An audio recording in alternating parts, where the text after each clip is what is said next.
Community Beacon, Fridays at 6:30 EST, with your hosts Michaeldseville and Joel Simmons. A channel whose focus is liberty. A place where the lessons discussed and taught will create openings to a more open and freer mindset. A mindset where you may reach the height of your potential and excel. Here are your hosts, Mike and Joel.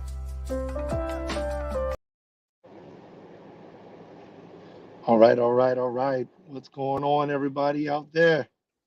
Good All right, evening, brother. good How you doing? evening, good evening. How are you?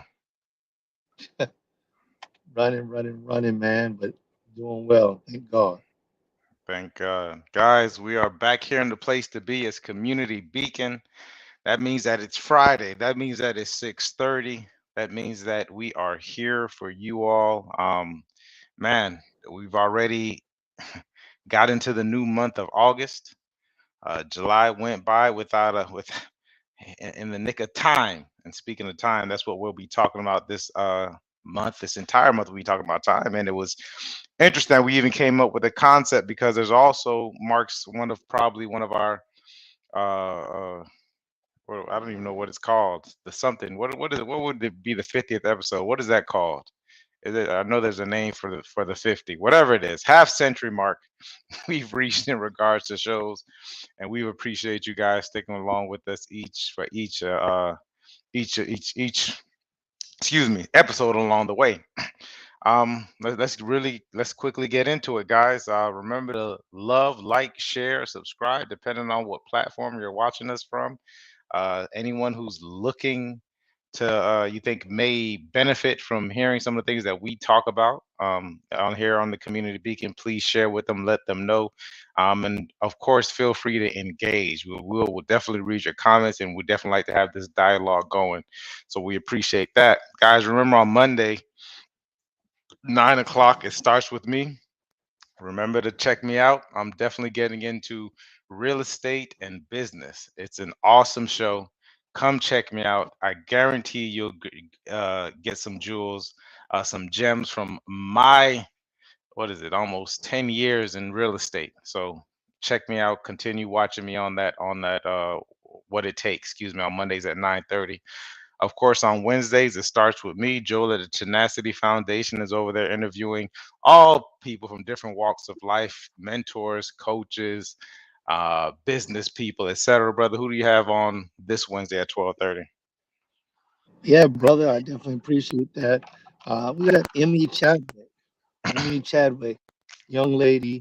I believe she's out there in Japan right now. Yeah, man. I don't want to give away all of it, but she made a major move in her life. Got married, went to Japan, opened up a new business, and is doing well. So y'all will enjoy her. She's a young lady with lot of spunk, a lot of tenacity, a lot of drive. And I mean, she really starts to dig into what it took for her to maintain that drive and push all the way through. So please join us. You'll enjoy it. Awesome, awesome. And then of course we're back here on Fridays, like I said, each and every Friday at 6:30, the Community Beacon. Last month we spoke about coming of age. We got on into a lot of topics. 18 or bust is one of the things that comes to mind. Talking about what is it? Our what was it? What was that one episode we had Coach Live on? Which was an awesome Uh, episode. We had our Coach, first guest. Yeah, my rites of passage. That was definitely a yes, fire. Yeah, yeah, definitely a fiery episode. So guys, if you haven't checked that out, go back and check out those episodes on coming of age. And this month, we're going to be delving into the concept of time, being more effective with time. Like what exactly are we doing with time? And it was interesting because it was just around this topic in general. There were so many different synchronicities that were occurring along the way, up to and including yesterday.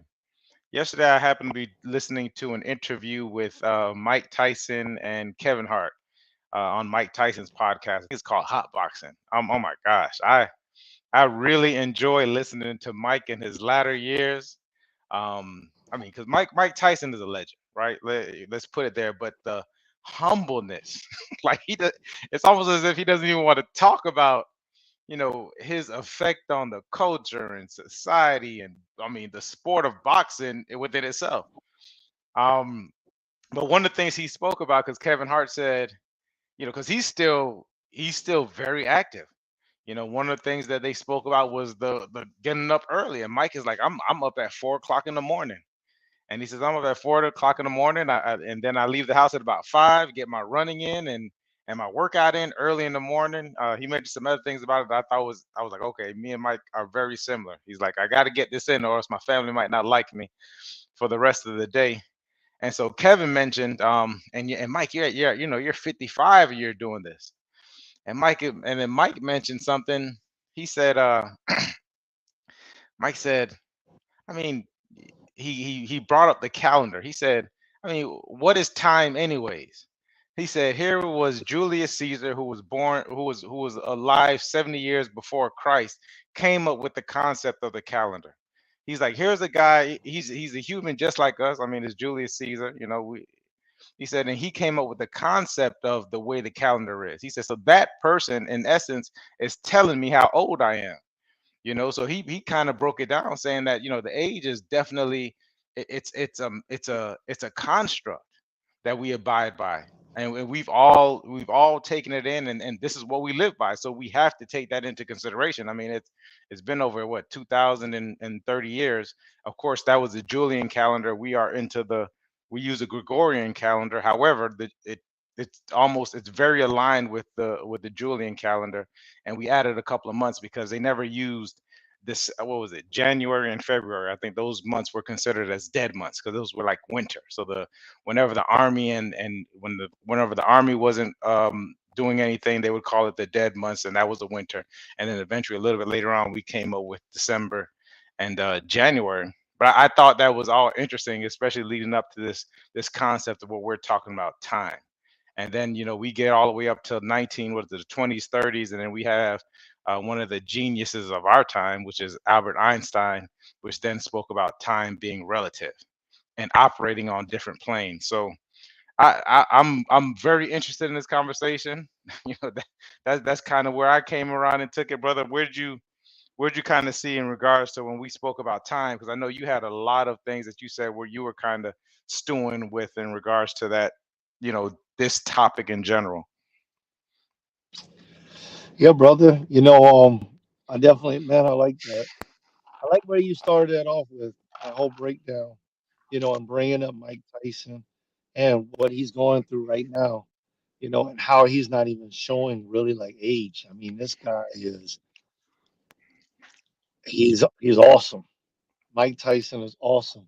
And right now, he's even showing more flair and more strength and more grit than I feel like he's ever shown. I mean, Mike Tyson was like he was a pit bull, when he was in his younger days, and he was just like a machine. And you go back and look at some of his old recordings, and they're like telling me like, "Hey man, all right, Mike, this is what you want to do. You want to, bob right here, weave right here. You want to jab, jab. You want to go for the, rock the ribs and things like that." And he gets some big dudes inside of the ring with him just to spar with them. And these big dudes are like, he doesn't knock them out, but these big dudes are like, yo, he hits hard. He hits hard, you know. He hits hard, and I think that Tyson is still hitting hard. And out of all the different things that he's gone through, I feel like he's hitting harder now. But it's also about what he has had to go through to get where he is, right? And I think that's the part in time that maybe I'm thinking about on tonight is, what do we have to go through to get where we are? And how does that time affect us? I mean, we all are given the same amount of time within a day, and we're talking about constructs of time, it's 24 hours. Yeah, so when you look at the 24 hours, it's kind of funny how, especially for those that us that labor, blue collar laborers. You look at blue collar laborers and you start to measure out the amount of time that they take to do anything. The experienced individual is able to do double, triple, quadruple the amount of things in the same hour that a rookie is able to do, that a novice is able to do.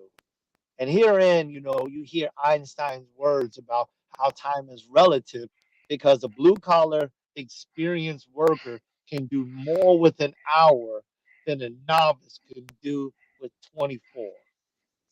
He can do in an hour what a novice, it may, depending on the novice now. I mean, if you got the potential to potentiate and to move and to activate, then yeah, you can pick up speed. But I mean, it's just hard to beat the machine and the mechanics of some of the tenacity of an individual that just has that drive, you know. And I think that that's kind of like where I am with this whole thing in time on today. Is like, where are we in this whole time factor? Because we got places that we're looking to get to mentally, place that we're looking to get to spiritually, goals we desire to reach. And the relativity about the whole thing is like, you press for tomorrow what can be today. And I think I want to, I want to open it up right there. Pressing for tomorrow what can be today. And so when you say pressing for tomorrow, what do you mean? Putting it off, or if you can explain that a little bit deeper? I mean, it's all about the strive, right? So I don't know how to do something, so I press hard to learn how to do something, future goal, but then there's a way of activating something today. For instance, if there's something that I desire to do, say I want to be able to change the brake system on my vehicle, and I've got no clue how to do that. I'm pressing to learn, I'm pressing to practice, I'm pressing to take classes, I'm pressing to do all of these different things so that I can, be able to change my brakes. But then if I were to get, say, Mike, you know how to change brakes. If I call you up and I'm like, Mike, I need to change my brakes. I need to do it today. I don't know what I'm doing. And you come over to the house with all the tools, with all the knowledge, with all the expertise, and then you just guide me through it. And then boom, I'm doing it today. And like, we press for tomorrow what you know, things that we can possibly do today, and it comes down to, it's very relative. It's like, well, who do I know? Who's within my group? Who's within my network? You know, what kind of knowledge have I stored? What kind of knowledge have I prepared for? What do I have? What are the tools inside of my own toolbox? And I think that that makes time extremely relative, because something that I don't know, I can know immediately. Yeah, and here's and here's the ultimate thing is that we speak about that, and guys, remember, and we really just because almost time is almost not real, right? So let me get that out from the beginning. So we're speaking on time because it's something that we can relate to. Okay. So it's something. It's a term, and it's a construct that all of us can relate to. So when you speak about pressing for tomorrow, or doing today, you know, uh, versus tomorrow, and getting all the information, and kind of cutting the time in half, and gaining that experience, and not even gaining it, but using someone else's experiences, using someone else's um know-how, information, in order to get to our ends just a little bit quicker, which is, I mean, you all can't believe how much, like I said, the synchronicities and the consciousness in regards to this time information, because one of my coaches, shouts out to Jackie Kravitz in real estate, this is what she talks about. I mean, she essentially talks about, especially in regards to prospecting. Now, here's a person who prospects on a level, or used to, anyways. This is, and she's a coach now. She's no longer in production. That it's amazing to see what it is that she does. And but however, she always goes back to her story, 20, 25 years ago when she first started. And she's saying, her first year she did 25 deals in real estate, and she didn't know what she was doing. I believe the second year she did probably another 25 deals in real estate, and she didn't know what she was doing.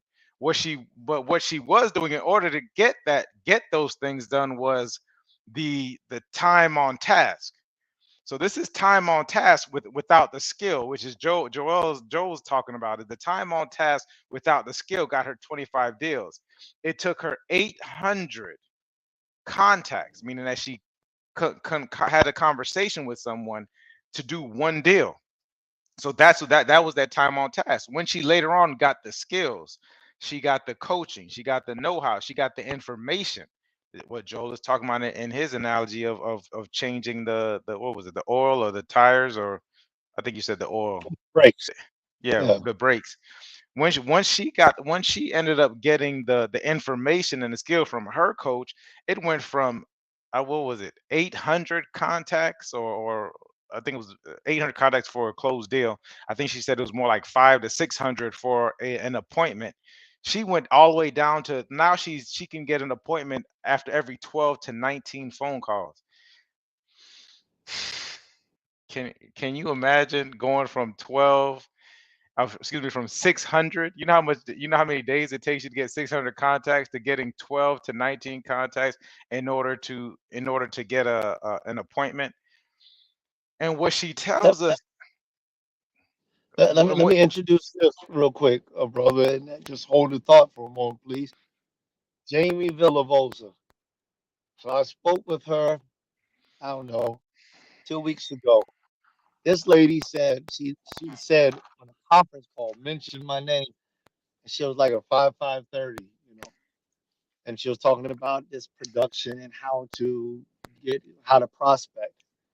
Let me tell you, when she gave me the information, I prospected a client while I was on the telephone with her through a text message and got the appointment immediate.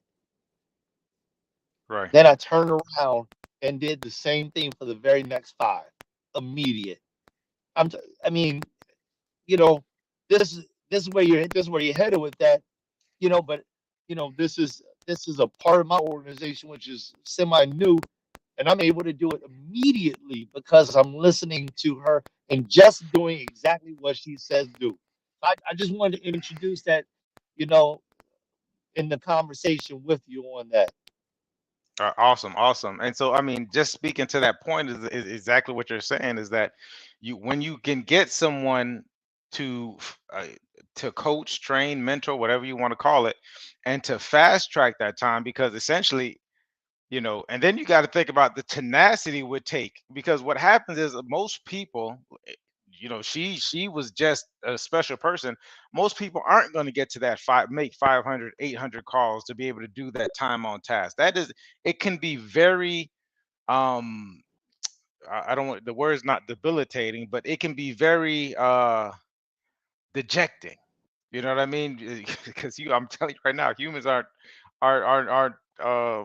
aren't really made to take this that much of a rejection, especially in these days and times. I'm gonna tell you that right now. In these days and times, a lot of humans don't have the ability to take that. But for someone to have already went ahead of you and to make these strides and bounds, and now you can turn around and you can stand on their shoulders or use their information or take their tools or have them guide you in that right direction. And we spoke about this before in regards to shortening the length of time it takes you to get to success. Don't get me wrong, you still got to pick up the tools, and you still got to, you still got to put some time on task and gain your own experience, because we all have our own little things, nuances about us. So we have to do it our way and be authentic in our own way in order to be successful.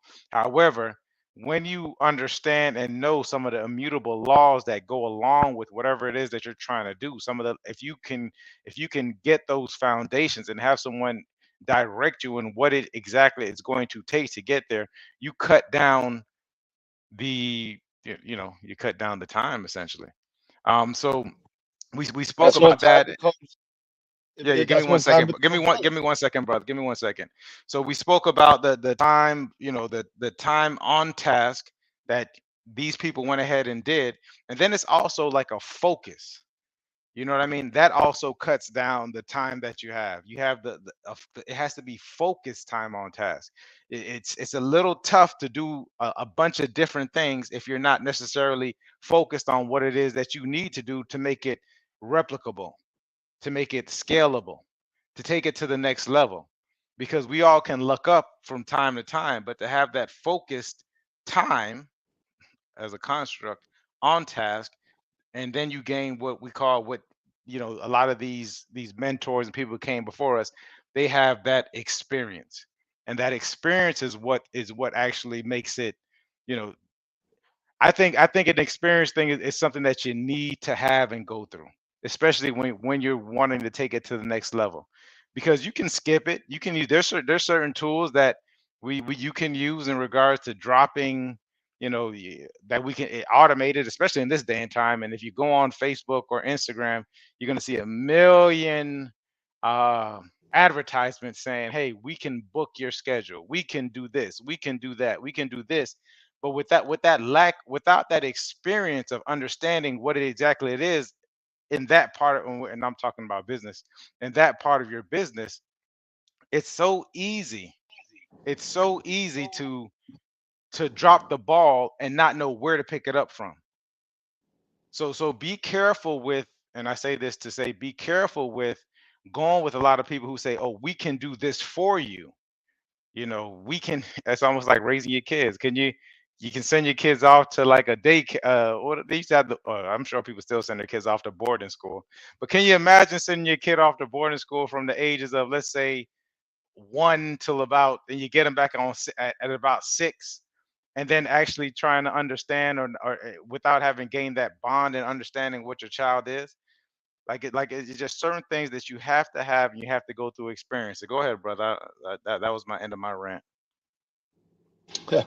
uh, you know, I don't know how much of a rant that was, man. It was just good information. Definitely enjoyed it. Especially when you start talking about focus, because focus is extremely important. Especially when you're talking about time on task. You know, just getting back to the whole subject about time and taking away and sliding away from the relative factors that go into an individual trying to progress you know, in work or some type of effort, but just how it is relative. The same thing goes in line with dealing with our family, with our loved ones. We can put our head down to the plow, get out there and start working hard, working daily to reach these goals. And we could be doing it, very successful in doing that. But just as you were talking about that 1 to 6 with your children, or that 6 to 12, or that 12 to 16, and all of a sudden you walk into the house. Now you've been there. You come home, and maybe there's some people out there that are listening now or listening on the replay.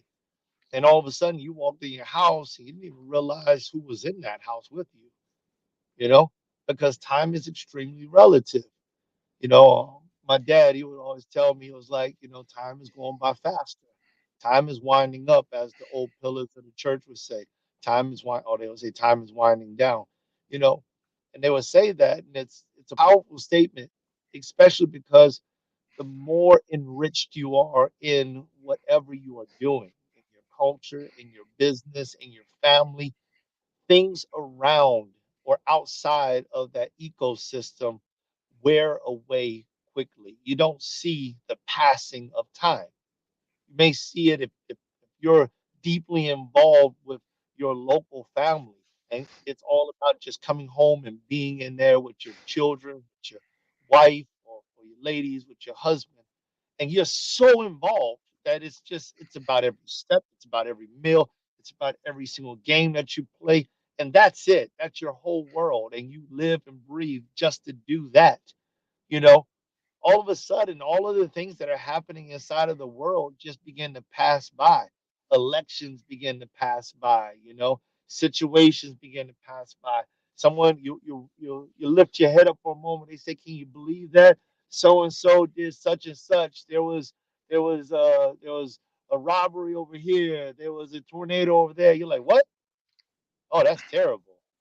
And then you duck your head right back down into your family. And the same thing can go with your job.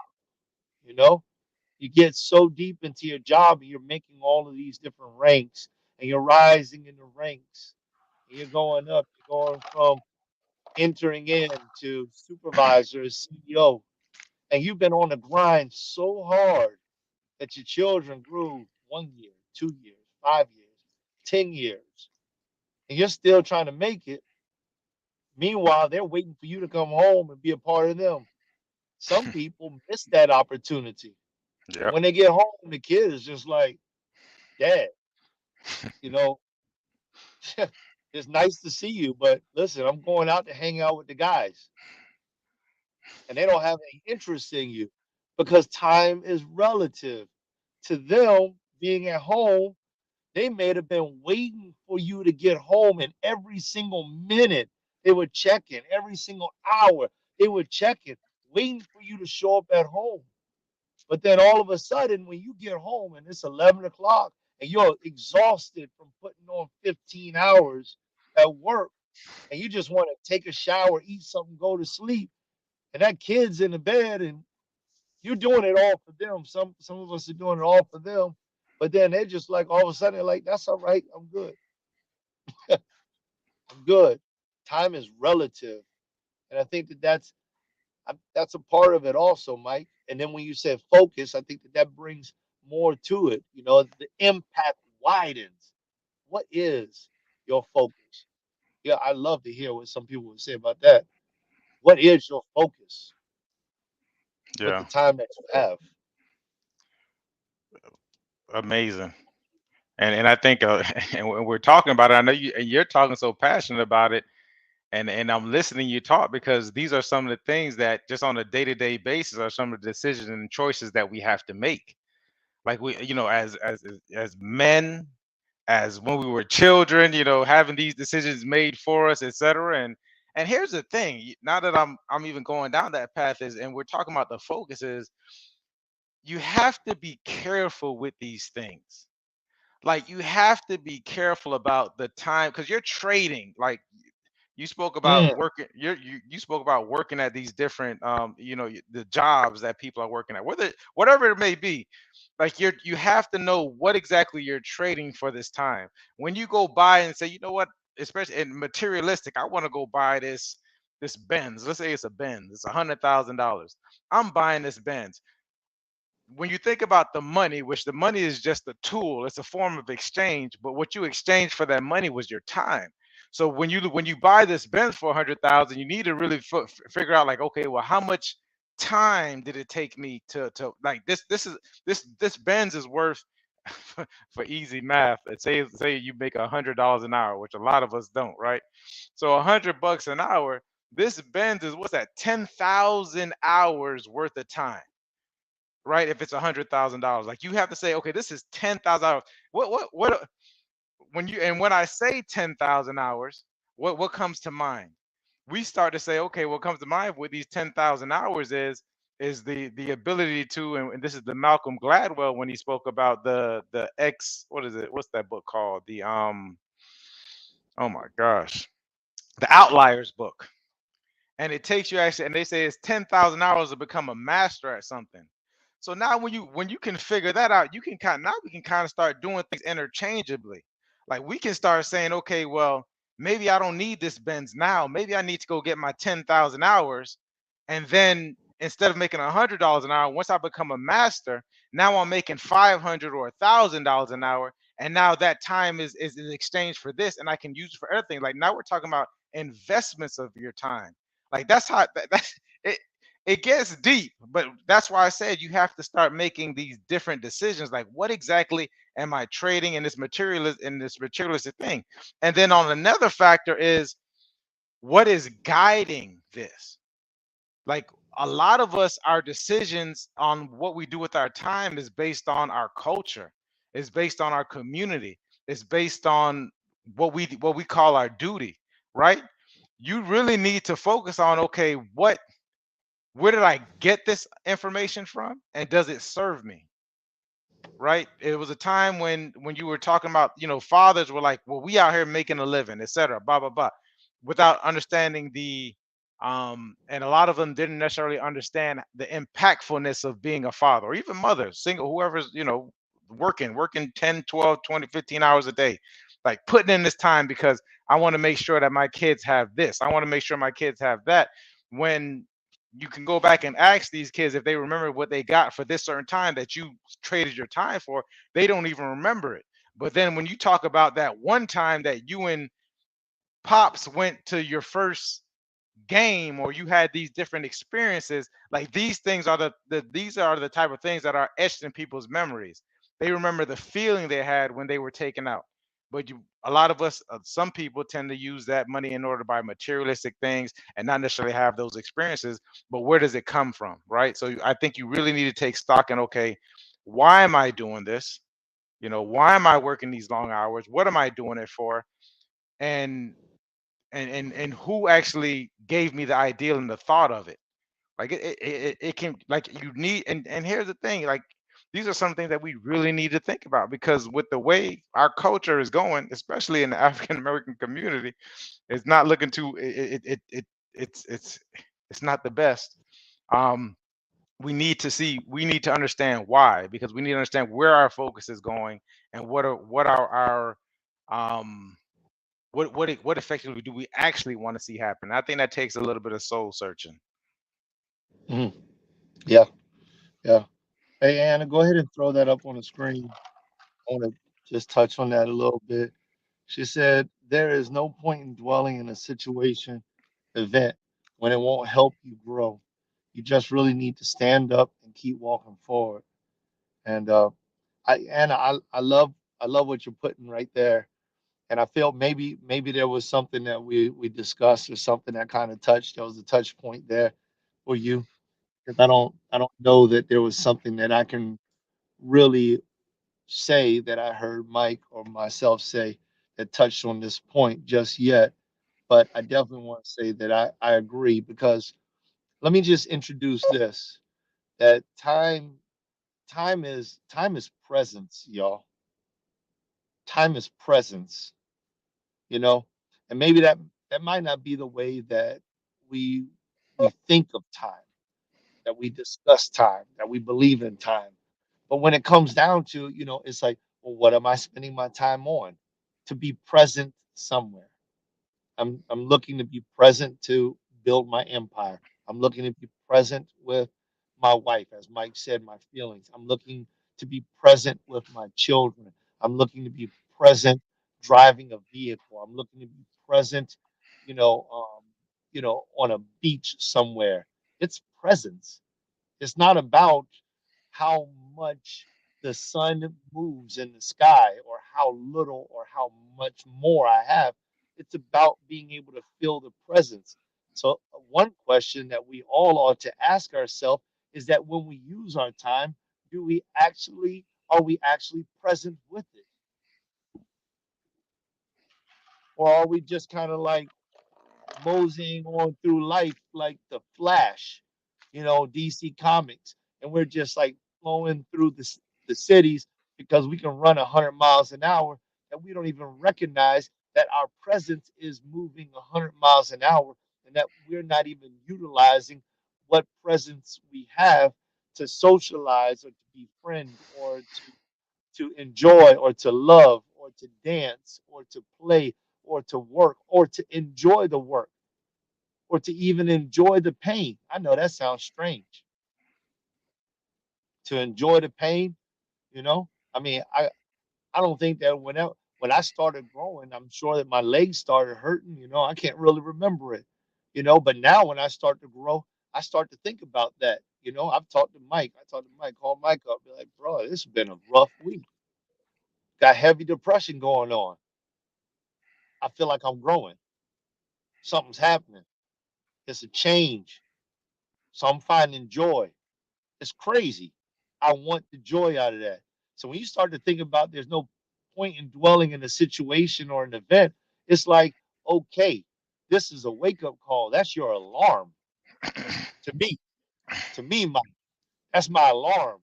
When I start to feel this urge that says, this is no longer you, then the thought process in my mind is, what exactly does that mean? Does that mean that I simply just cut all ties and just move on?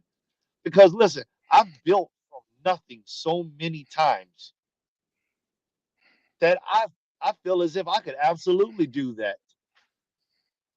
But this is something that goes through people's minds all of the time. I believe, and with the people that I deal with, I see them stuck in time warps. I just had a client that I was speaking with, and I'm helping this client to do one particular thing. But on this particular day, that why that you asked, that you just talked about, Mike, it popped up. And when the why popped up, I'm sitting there and I'm talking with them. And I'm like, I feel it. I can hear it. I know this. That why is coming up. And before you know it, I prompted with another question and tears started flowing. And you could hear the choke inside of the voice and everything. And then all I did, y'all, is I just continued to ask a question to keep that going because I needed to understand where this person was in time. And time is relative, it was inside of their mind. No matter how much they thought that they were somewhere down the road, they were still behind me. They were still living in the past. Mm. And that past was eating them up and it was hurting them. And it was time to move on. So when you start looking into these situations and in these events, you it can be, what is that old TV show, Mike? Black and white TV show, and you- it used to it was some kind of zone or something like that. It was like Alfred Hitchcock, but it was something different. And you'll Twilight step Zone. into Twilight Zone. That listen, y'all, we go through Twilight Zones in our Go own through life. it. We just like zap out and we get stuck, and we can be stuck for years, never I, even know it. it takes I love where you're going with it, brother. It takes effort for us now, especially nowadays, for us to be in the moment. That's why you get all of these different prompts of when people talk about meditation, when people talk about taking a walk in nature, to go appreciate it. When people talk about going to look at the sunrise, like these have become, which is interesting, these have become events in our life because, like you were speaking about, brother, most people, not most, a lot of people live in the past, and people who are very anxious, they live in the future. And how you broke down the time is the present. The time is the present. Like that's where we want to be, but all of a sudden we've made it an event. Oh my gosh, I went to a an event last week. It's called emergence breath, and essentially they're talking about breathing. And I had this idea that came out of it. I said the most important thing that a person, one of the most important things, I think is one of the most that you can control, is your breath. Like we don't understand that it's happening, but you can actually control it. And so after doing a little bit of further research, found out that in the 1950s, the breath went from, we were taking 5.1 breaths per minute.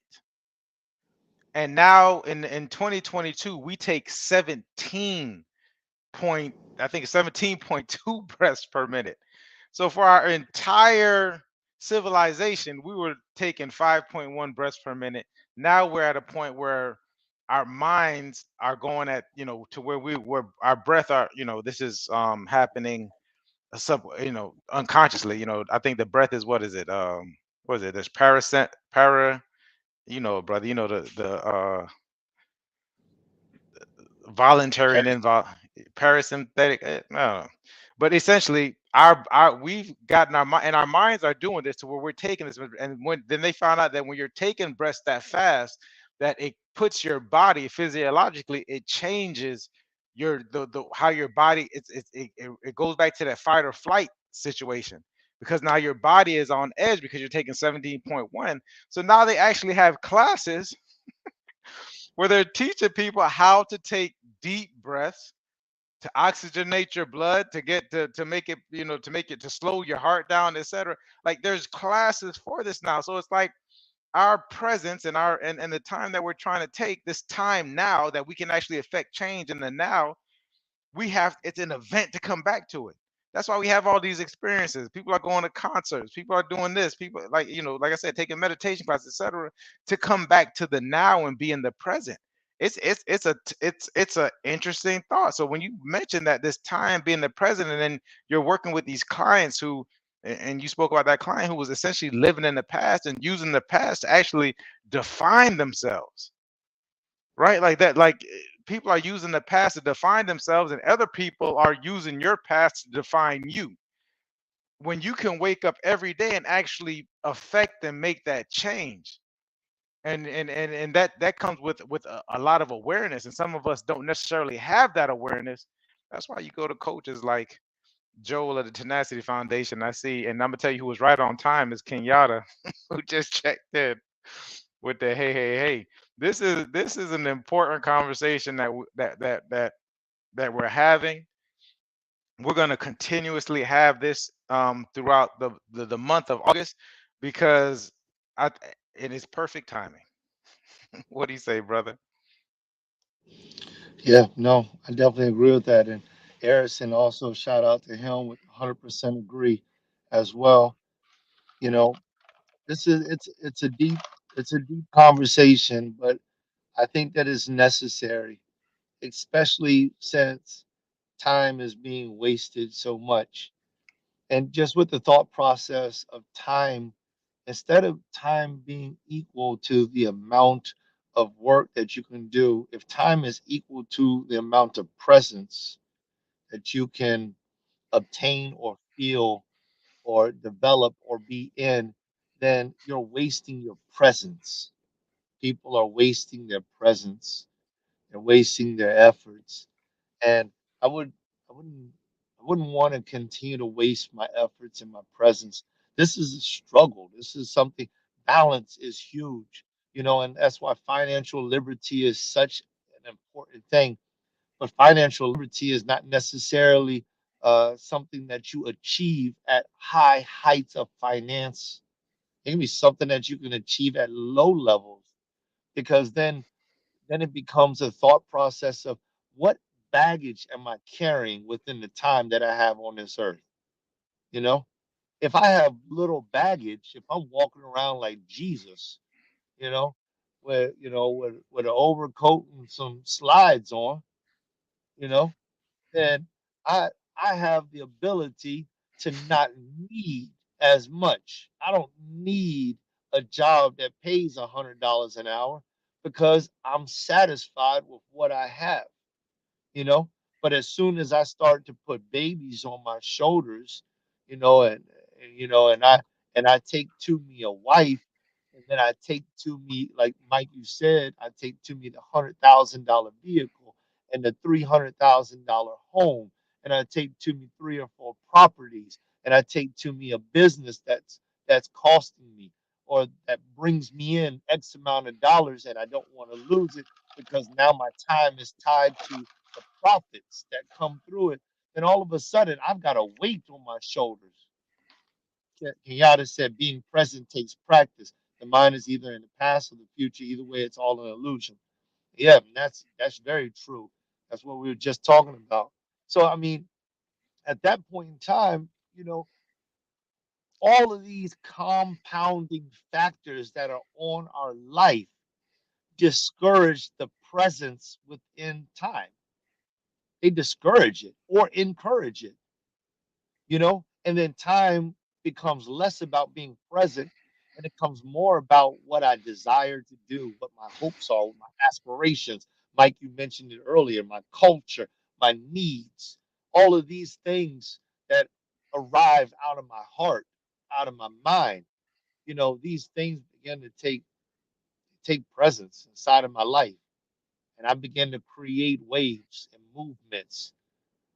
And neurologically, I began to create movement inside of my brain. I start to carve out different pathways, different thought processes that I will eventually latch on to. These things become habits.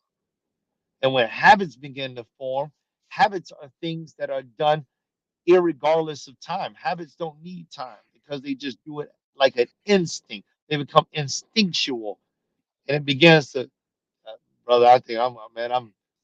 I'm on a roll, man. I feel like I need to pull back a little bit. What say you, brother? No, no, I'm with you, brother. This is this is how deep the conversation gets on time, and that and or time, and we're talking about it being the present. Um, we have to and this is why we have to you have to start to understand yourself and to why you do things and why a lot of us are on repeat mode, repeating what we did yesterday, repeat what we did last year, repeat what we did 5 years ago. You have to take stock of it. I think I wanted to talk about what Anna wrote up here earlier when she said there's no point in dwelling in a situation event when it won't help you grow. 1000%. Don't dwell in it, but I think we have to take stock in it. Like we have to do some introspection saying, okay, well, this is an event that happened. Um, how do we use this experience? Because Mm, when we were talking about time, like and so we're going through a lot of these things, these different experiences, and we're having these different experiences. We need to be able to chalk that up. That's what and here's guys, and this is something that and it's crazy that I'm telling you this is a journal. And this is a person that hates to keep journals.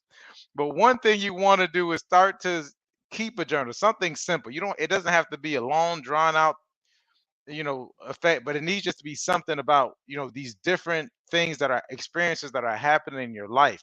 That way you can start to see when you're repeating these different patterns, or even how to get out of this pattern. Okay, every time I go to the bar, I have a drink. You know what I mean? That kind of thing. Then you go to the bar again and you have another drink. But if you're not, if and how it makes you feel really. So okay, I went to the bar, I had a drink. The drink made me feel terrible. Okay, good. You don't remember that.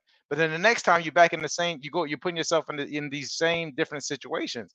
And a lot of this happens is because we don't take stock of the events. We don't journal what exactly it is that we're going through. We're not keeping score of what it is.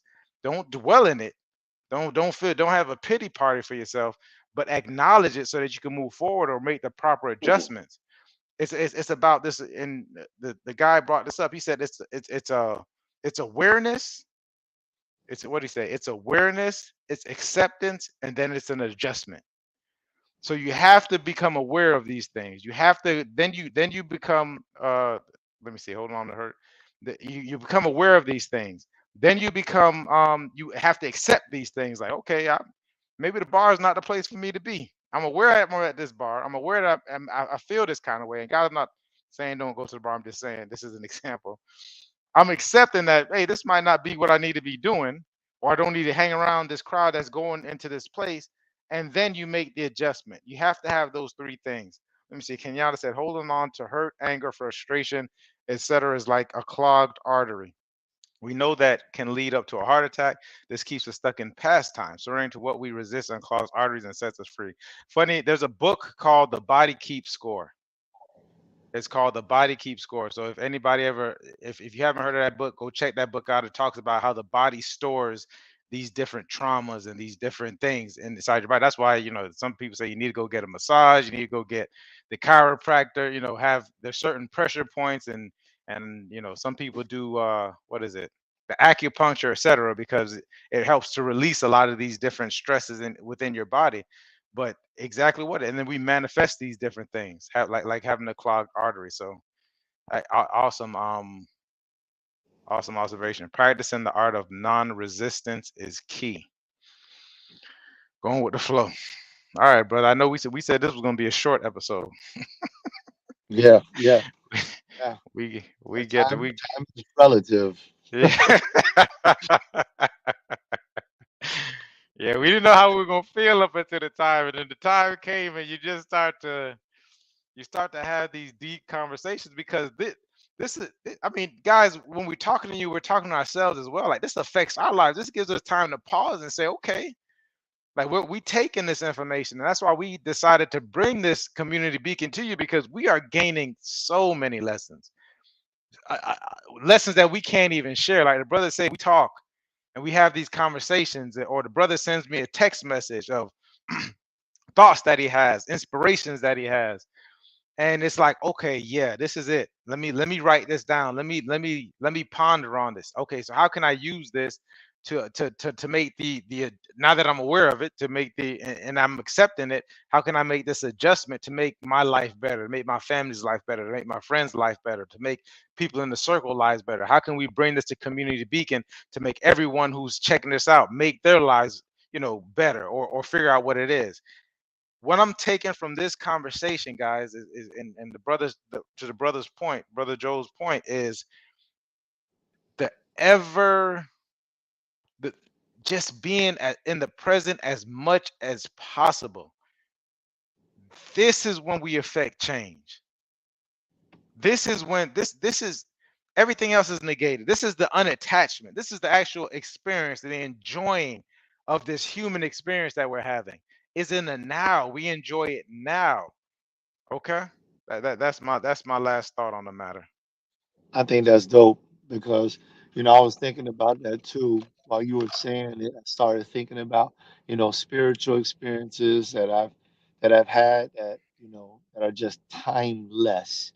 I still recall things like they were yesterday, and how repetitive motion of spiritual experiences is necessary for a spiritual lifestyle. And when I thought about that, I was like, man, okay, well, that means that if I were to look into, you know, all things being equal to some degree, or all things being balanced, then repetitive motion and physical motion would would then balance me out as well.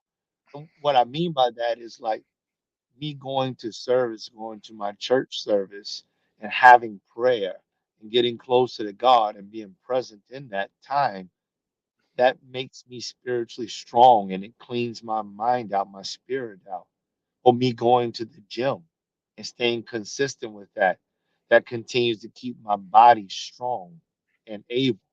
That means that me going to speak with my brother here, or a therapist or a counselor, and doing mind dumps or utilizing a journal and just letting things go, that keeps my mind clear.